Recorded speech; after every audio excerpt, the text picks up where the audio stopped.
Ya, oke anak sekalian, minggu yang lalu Bapak sudah kirim kalian DGC ya, ada materi. Materi yang kita bahas saat ini adalah perumusan dan penetapan Pancasila sebagai dasar negara dan pandangan hidup. Ya. Nah, anak sekalian, minggu yang lalu kalian tentunya sudah belajar tentang proses perumusan dasar negara Pancasila. Sudah belajar belum minggu yang materi minggu yang lalu? Sudah. Oh, sudah. Bagus. Aku catat semuanya. Coba sekarang Bapak tes dulu sedikit saja. Sejauh mana kalian memahaminya, oke? Siapa yang mau ditanya dulu tentang materi minggu yang lalu? Oh, Radit. Baik, Bapak tanya Dit ya. Dit, apa nama badan yang dibentuk oleh Jepang untuk mempersiapkan kemerdekaan Indonesia? BPUPKI. Ya, betul, BPUPKI. Sekarang ke Gani. Gani, apa kepanjangan BPUPKI? Badan perusahaan. No. Enggak, badan persiapan. Bukan. Coba ke Miza. Iya, coba ke Miza. Apa kepanjangan BPUPKI? Saya juga lupa, Pak. Oh, lupa juga. Hana, mana Hana? Tampakkan wajahnya Hana, Bapak ingin tanya. Ya, Pak. Ya. Apa kepanjangan BPUPKI, Hana?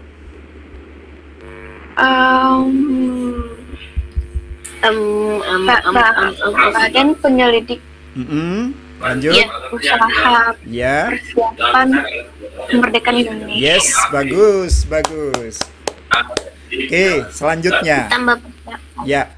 Apa nama Jepangnya BPUPKI? Ada yang tahu angkat tangan? Dokuritsu Yunbit Yosakai. Iya, betul. Dokuritsu Jumbi Chosakai atau Chosakai. Oke, bagus. Nah, sekarang siapa ketua BPUPKI? Coba Khairil coba. Khairil, siapa ketua BPUPKI?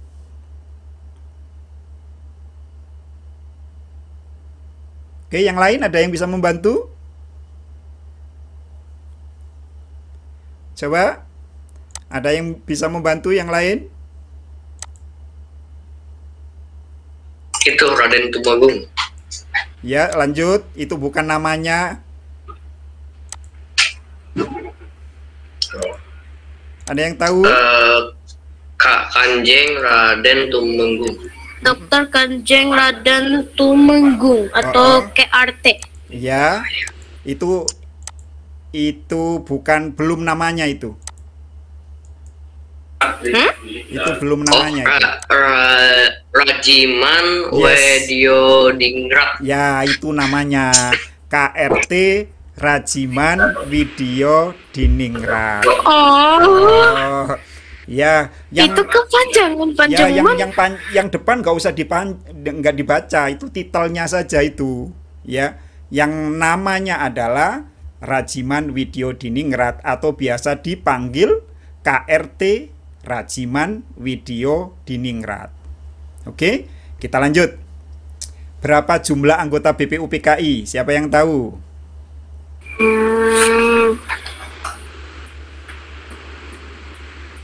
Anggota? Ya, jumlah anggota BPUPKI. 27. No. 67. No. 70. 67. Ya, 60. 67.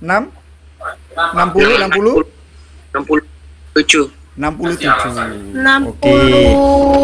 67. Ada yang bilang 69 ya. Yang betul 67. Oke. Tadi aku bilang 67 loh. Oh iya, mana? Oke, kita lanjut. Ya, kita lanjut.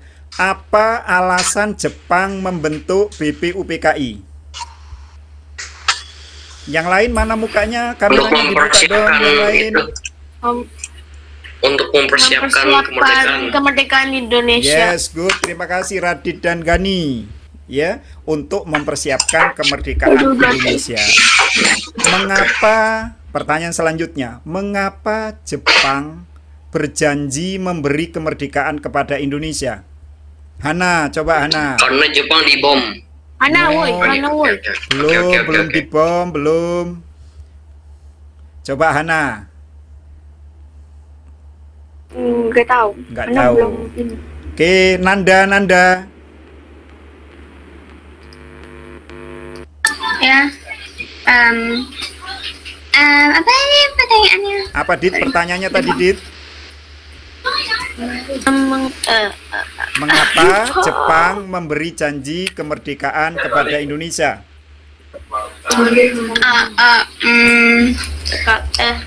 Agar? Aku tahu. Kalau Jepang kalah, Ya. nanti Indonesia akan menang. Oh, Tapi loh. kalau Jepang menang, Indonesia akan kalah. Oh, gimana itu kok gitu itu? Maksudnya nggak waktu Jepang menang dari perangnya, nanti Indonesia akan juga menang jadi dimerdekain. Oke, Jepang memberi janji kemerdekaan kepada Indonesia kalau Indonesia mau membantu Jepang dalam perang Asia Pasifik atau perang Asia Melawan Timur Raya melawan sekutu. Oke, siapa yang tahu yang termasuk negara sekutu itu mana saja? Belanda. Belanda, terus apa lagi? Portugal. No, Bukan. Inggris. Inggris, betul. Amerika, Amerika, ya betul. Soviet Union. Eropa. Bilang Rusia. Ayo. Eropa. Australia. Iya. Oke, pertanyaan selanjutnya. Ini untuk semuanya. Oke. Anak sekalian, BPUPKI setelah dibentuk oleh Jepang ya, kemudian dilantik pada tanggal 28 April 1945. Kemudian BPUPKI melakukan serangkaian sidang. Ini jadinya Bapak hanya ngomong sama Radit aja ini, yang lain nggak kelihatan ini Dit. Gimana temanmu ini Dit? Ini sih Gani. Ah, ini Ganu baru muncul, tuh Khairil muncul, Miza muncul. Ana, Nazira. Nah, ini baru pada muncul. Oke, perhatikan. Nah, ini Nanda baru muncul dari tadi. Oke. BPUPKI kemudian melakukan serangkaian sidang, beberapa kali sidang. Namun sidangnya itu anak sekalian bisa dikelompokkan menjadi dua, yaitu sidang tahap pertama dan sidang pada tahap kedua. Sidang pertama ini ada 3 sidang. Nah, untuk sidang yang pertama ini membahas apa anak sekalian? Perumusan dasar negara. Iya, betul, perumusan dasar negara. Tanggal berapa itu, Dit? 29 Mei sampai 1 Juni 1945. Iya, betul sekali. Pada tanggal 29 Mei sampai 1 Juni itu ada berapa tokoh? 3 tokoh. 3 tokoh. Nanda coba sebutkan 3 tokoh itu siapa saja? nggak tahu. Kok nggak tahu sih? Gani, coba Gani. 3 tokoh itu siapa saja Gani? Itu Soekarno. Ya. Insinyur Soekarno. Ya. Muhammad Hatta. No. Salah. Nggak ada Muhammad Hatta. Bukan Woy. Muhammad Hatta itu. Si Misha tadi kayaknya raise hand. Ayo. Oh, itu Muhammad Coba Yasin. Misha, silakan Misha. Yamin dan Sukomo. Oh, coba diulangi oleh Misha. Misha, kameranya dibuka dulu Misha.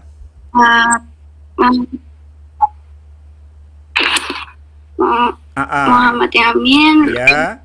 Terus Sutomo. Ya, betul. Terus Soekarno. Iya, urutnya begitu ya. Tanggal 29 Muhammad Yamin, tanggal 30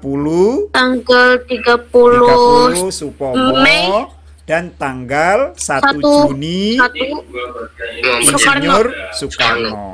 Nah, pertanyaan selanjutnya. Nama Pancasila itu diusulkan oleh siapa pada tanggal berapa? Siapa yang tahu? Angkat tangan, cepet. Cepet. Angkat tangan dulu. terus 1 Juni. Angkat tangan dulu. Angkat tangan dulu. Ya, silakan Dit. Angkat tangannya aja. Jangan pakai lugu, tangannya saja gini. Ya, silakan Gani. Ya, Gani dulu. Itu Insinyur Soekarno. Tanggal. Pada tanggal 1 Juni 1445. Ya, Bapak jelaskan ya. Anak sekalian, nama Pancasila itu diusulkan pada saat Insinyur Soekarno berpidato mengusulkan dasar negara pada tanggal 1 Juni. Makanya anak sekalian 1 Juni itu diperingati sebagai hari lahirnya Pancasila dan sebagai hari libur nasional 1 Juni. Ya, setiap tanggal 1 Juni kita libur karena diperingati sebagai hari lahirnya Pancasila. Hari Pancasila. Nah, yang perlu kalian ketahui bahwa yang mengusulkan nama Pancasila itu adalah Muhammad Yamin. Ya. Namun diusulkan Muhammad Yamin. Ya, ketika pidatonya Soekarno. Nah, jadi Pak Soekarno itu dibisikin oleh Muhammad Yamin. Nah, setelah diungkapkan oleh Pak Karno dalam pidatonya namanya Pancasila, anak sekalian, lalu Muhammad Yamin menjelaskan kenapa kok namanya Pancasila. Dijelaskanlah bahwa Pancasila itu terdiri dari 2 kata, yaitu panca dan sila. Panca artinya 5 dan sila artinya dasar. Betul. Nah, setelah 1 Juni, nama Pancasila itu kan sudah ada. Tetapi sila-silanya belum ada. Karena usulan Muhammad Yamin, Supomo, dan Soekarno itu sama-sama 5 tapi beda-beda. Ya, beda-beda. Jadi namanya Pancasila sudah ada tapi isinya belum jelas. Oleh karena itu, BPUPKI membentuk panitia kecil yang disebut dengan panitia apa? Panitia 9. Ya, betul, panitia 9. Panitia 9 itu dibentuk pada tanggal 10 dan 11 Juni 45. Lalu kemudian panitia 9 melakukan sidang pada tanggal 22 Juni 45. Menghasilkan apa? Piagam Jakarta. Piagam Jakarta. Isinya Piagam Jakarta itu apa?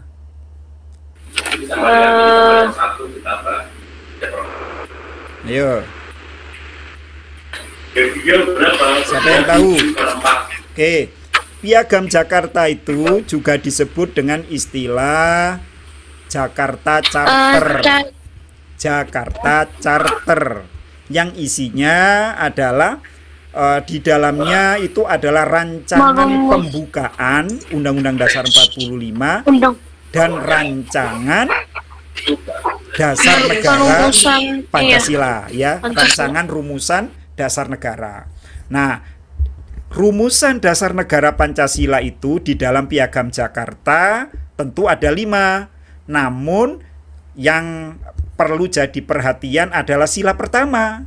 Sila pertama di dalam Piagam Jakarta itu tidak seperti sila pertama yang sekarang. Kalau yang sekarang itu 4 kata. Ketuhanan yang Maha Esa.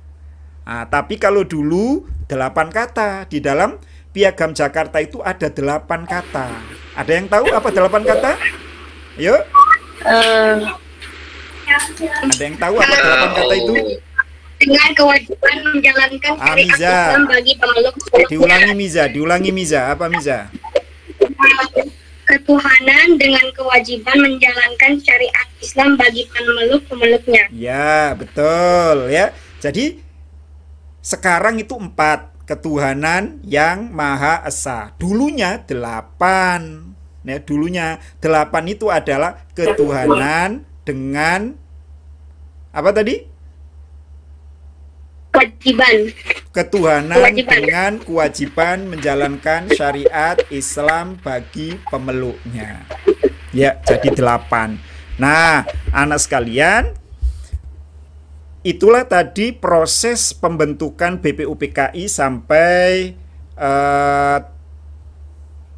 dirumuskannya Dasar Negara Pancasila. Sidang BPUPKI yang pertama. Nah, lalu kemudian BPUPKI melakukan sidang yang kedua pada tanggal 10 sampai 16 Juli. Juli, L ya. 16 Juli. Ya. Juli, bukan Juni. Iya, aku dong. Ya, Bapak ulangi lagi. Melakukan sidang yang kedua tanggal 10 sampai 16 Juli. Juli itu bulan ke-7 ya. Bukan ke-6, ke-7. Tepat di Nah, hatiku. yaitu untuk membahas apa ya kira-kira yang dibahas ya? Rancangan UUD. Ya, Rancangan betul, UUD. betul sekali. Rancangan Undang-Undang Dasar. Ya. Nah, anak sekalian, untuk rancangan Undang-Undang Dasar kita akan bahas di materi berikutnya. Kita sekarang hanya membahas tentang dasar negara. Nah, anak sekalian, dari 29 Mei sampai 16 Juli, BPUPKI sudah berhasil membuat atau mempersiapkan atau melaksanakan tugasnya, mempersiapkan kemerdekaan Indonesia dengan membuat 2 hal, yaitu 1 Dasar Negara Pancasila, dan yang kedua adalah Rancangan Undang-Undang Dasar. Rancangan Undang-Undang Dasar. Rancangan Undang-Undang Dasar. Oke, anak sekalian. Nah, dalam perkembangannya, kemudian pada tanggal 6 Agustus 1945 terjadi peristiwa besar di Jepang. Ada apa itu? Bom atom. Ya, Bom Nagasaki. kenapa? Di Nagasaki. Hiroshima apa di bom Nagasaki? Amerika. Nagasaki. Hiroshima apa Nagasaki? Oh ya, Hiroshima. Terbalik. Hiroshima. Nah, anak sekalian, tanggal 6 Agustus Hiroshima dibom oleh sekutu. Nah, karena dibomnya Hiroshima ini, kekuatan Jepang menjadi lebih melemah lagi. Nah, ini sudah dibaca oleh para pejuang-pejuang Indonesia pada saat itu, anak sekalian. Makanya kemudian pada tanggal 7 Agustus, ya, pada tanggal 7 Agustus BPUPKI dibubarkan dan diganti dengan PPKI. PPKI. Iya. Tanggal berapa tadi? Agustus. 7 Agustus BPUPKI dibubarkan dan diganti dengan PPKI. PKI. Febi, apa kepanjangan PPKI? Nggak tahu, Pak. Belum Nggak. lihat soalnya. Oh, belum lihat. Siapa yang sudah tahu angkat tangan? Udah lihat. Ya, Udah silakan lihat, Gani. Gani silakan. Pak. Panitia Persiapan Kemerdekaan Indonesia. Yes, right. Betul sekali, Gani. Nah, anak sekalian, pertanyaannya sekarang, kenapa belum pertanyaan. Bapak jelaskan dulu. Ya, jadi BPUPKI diganti dengan PPKI. Anak sekalian, sebenarnya tugas PPKI itu sama dengan BPUPKI, yaitu mempersiapkan kemerdekaan Indonesia.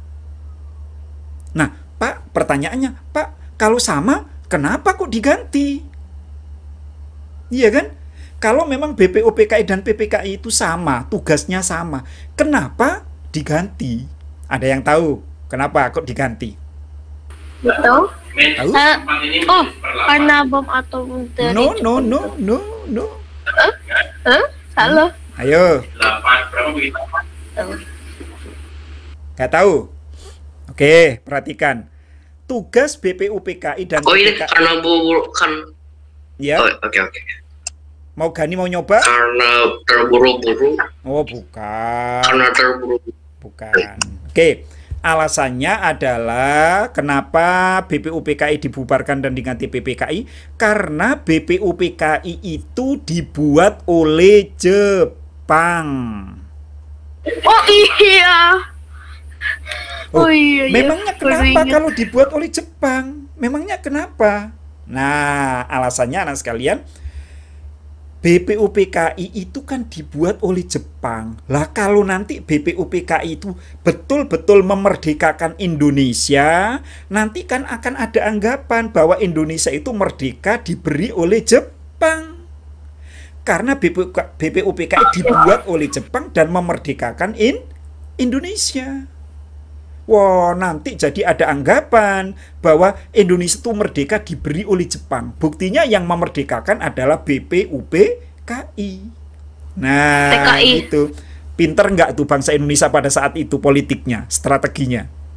Jadi sebelum BPUPKI memerdekakan Indonesia, diganti saja, diganti PPKI yang dibuat sendiri oleh Indonesia. oleh para Indonesia. pejuang-pejuang Indonesia yang diketuai oleh Insinyur Soekarno dan diwakili oleh Muhammad Hatta. Ya, Hatta. Oke. Nah, mulai sekarang kita bicara soal penetapan Pancasila sebagai dasar negara. Kalau yang tadi kita bicara soal perumusan dasar negara. Jadi penetapan dasar negara ini diawali pembentukan PPKI.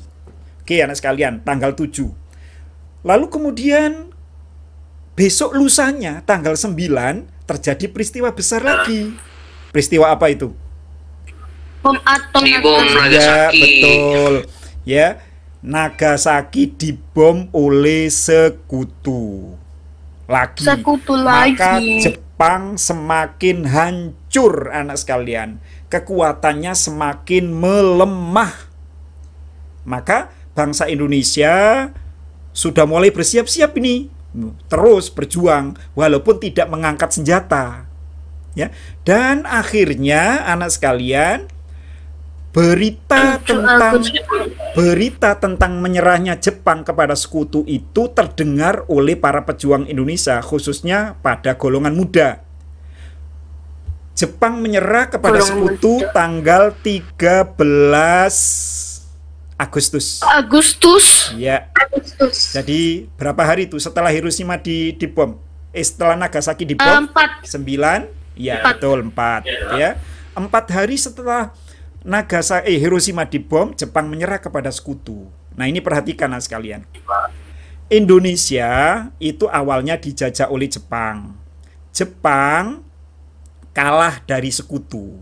Menurut aturan perang pada saat itu, ya, negara yang kalah perang harus menyerahkan negara jajahannya kepada yang menang. Berarti Jepang harus menyerahkan Indonesia kepada siapa? Amerika. Kepada sekutu. Dan sekutu itu memang pada saat itu dipimpin oleh Amerika. Nah, sejak tanggal 14 Agustus, anak sekalian, maka di Indonesia terjadi yang namanya kekosongan kekuasaan. Atau disebut apa? Ada yang tahu? Bahasa Inggrisnya itu? Kekosongan kekuasaan. Nggak tahu?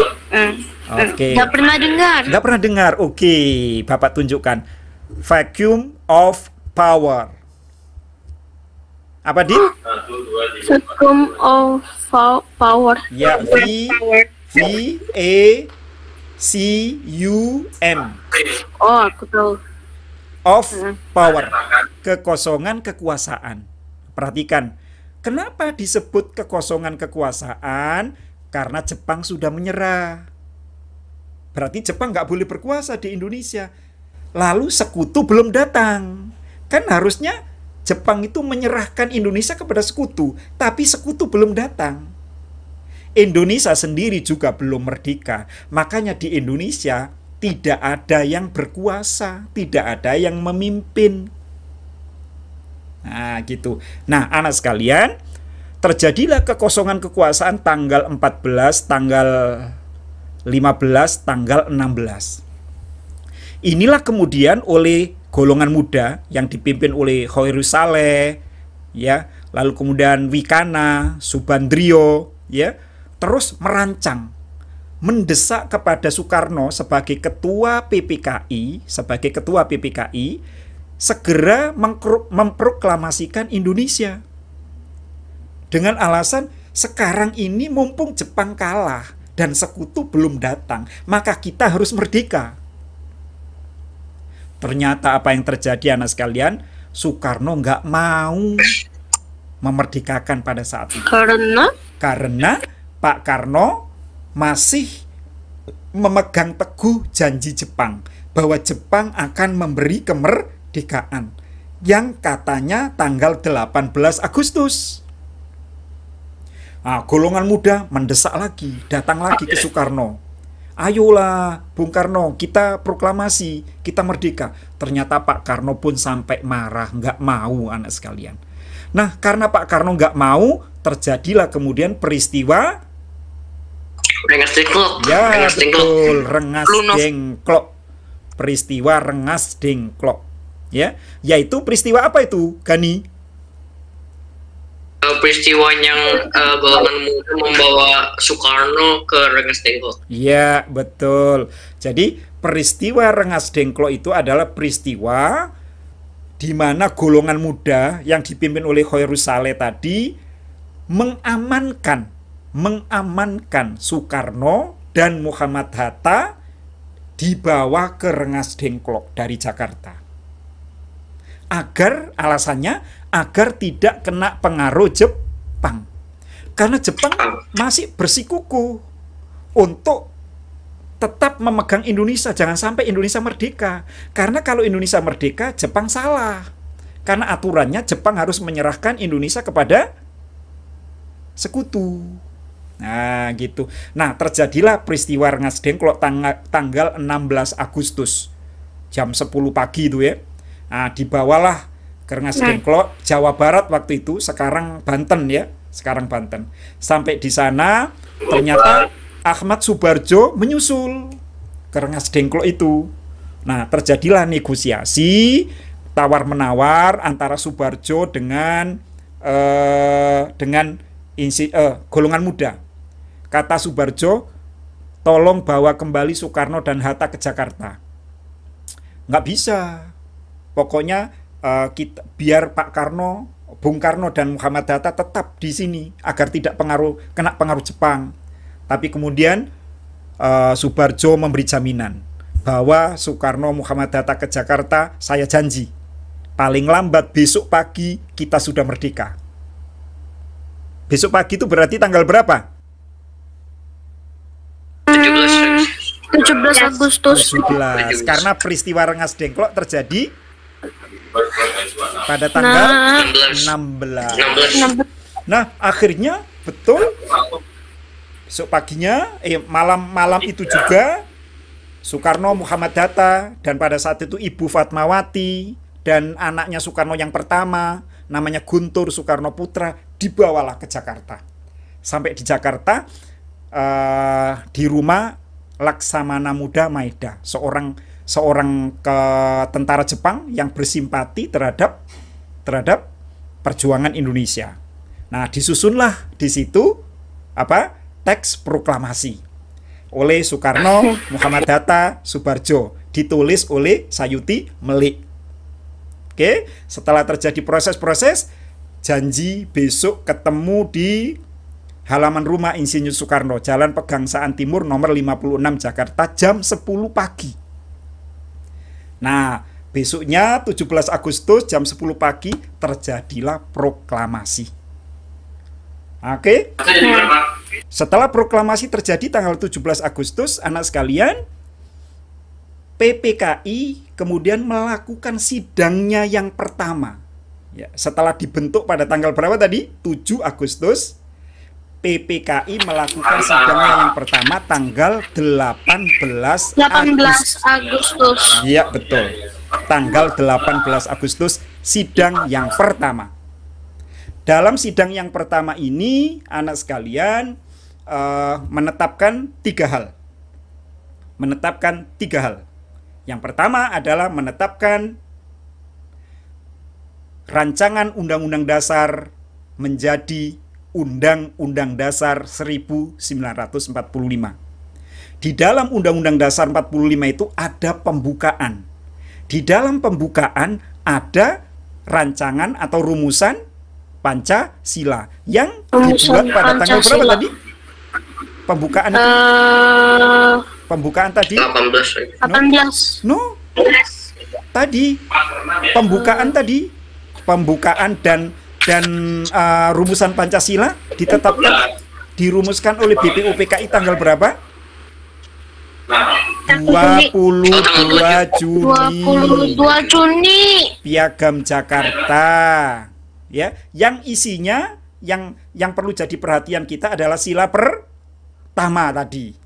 Oke, jadi yang pertama menetapkan Undang-Undang Dasar 45. Di dalamnya ada pembukaan dan ada rancangan atau rumusan Pancasila.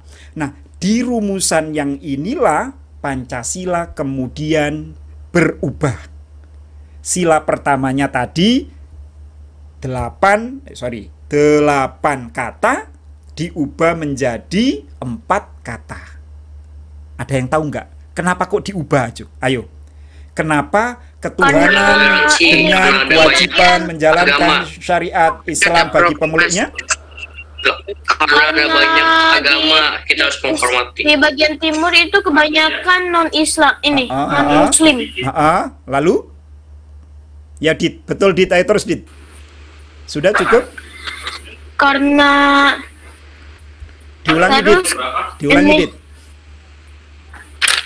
Karena kebanyakan di bagian Indonesia Timur itu ada yang non-Muslim. Ya. Kenapa memangnya? Untuk mencegah perpecahan ini, sebelum rapat pertama PPKI pada tanggal 18 Agustus 1945, Muhammad Hatta mengajak para anggota PPKI lainnya, yaitu Ki Hajar Dewantara, Wahid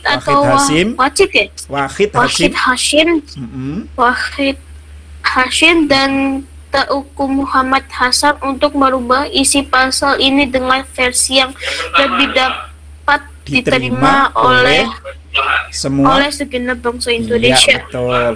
Jadi kan tadi di dalam Piagam Jakarta itu bunyinya ketuhanan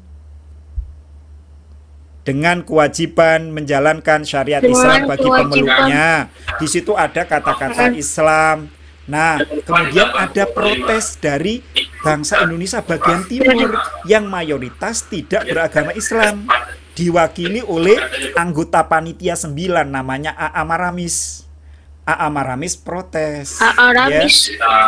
Kami dari orang Indonesia bagian timur tidak terima, tidak mau menerima sila pertama ini. Nanti mereka bahkan mengancam akan keluar dari Indonesia kalau sila pertama ini tidak diubah. Nah, akhirnya Muhammad Hatta, kemudian Wahid Hashim, ya, dan Muhammad Hasan dan lain-lain tadi melakukan sidang sebentar, kumpul-kumpul anak sekalian, lalu menyepakati perubahan 8 kata menjadi 4 kata, menjadi ketuhanan yang Maha Esa. Demi untuk persatuan dan kesatuan bangsa Indonesia. Jangan sampai ada bangsa Indonesia yang nantinya keluar dari Indonesia. Atau perang saudara, perang agama antara Islam dengan yang non-Islam. Nah, gitu. Oke, itu sila pertama. Isi sidang yang pertama. Isi sidang yang kedua adalah memilih, mengangkat Soekarno, Muhammad Hatta Menjadi presiden dan wakil Ya, presiden. sebagai presiden dan wakil presiden. Ya, itu yang kedua. Yang ketiga akan membentuk panitia, akan membentuk Komite Nasional Indonesia. Nasional Indonesia Pusat. Ada 3 hal. Coba Pusat. diulangi, Dit. Isi sidang PPKI yang pertama. Menetapkan dan mengesahkan pembukaan Undang-Undang Dasar 45. Satu. Kedua, memilih ketua PPKI dan wakilnya sebagai presiden dan wakil presiden. Ya. 3. Membantu Komite Nasional Indonesia Pusat sebagai membentuk komite. Ya, diulangi. Komite Membentuk. Yang ketiga kan membentuk Komite Nasional Indonesia Pusat sebagai badan musyawarah darurat. Ya. Jadi yang terakhir itu sebelum DPR MPR terbentuk, presiden dibantu oleh Komite Nasional Indonesia Pusat. Itu yang ketiga. Nah, anak sekalian, dari kisah ini maka cerita tentang terbentuknya BPUPKI dan PPKI selesai. Cerita tentang rumusan dasar negara dan ditetapkannya dasar negara juga sudah selesai. Ya. Ada pertanyaan sampai di sini? Tidak. Ada tugas tidak? Oh, Bapak nggak hobi ngasih tugas, Dit? Lah? Ya, Bapak nggak hobi ngasih tugas. Memang suka tugas ya, Dit ya? Lumayan. Pertemuan kita untuk kali ini cukup sampai di sini dulu. Ya, mudah-mudahan kita semua masih tetap dalam keadaan sehat walafiat dan ketemu lagi di minggu yang akan datang. Terima kasih. Assalamualaikum dan salam sejahtera.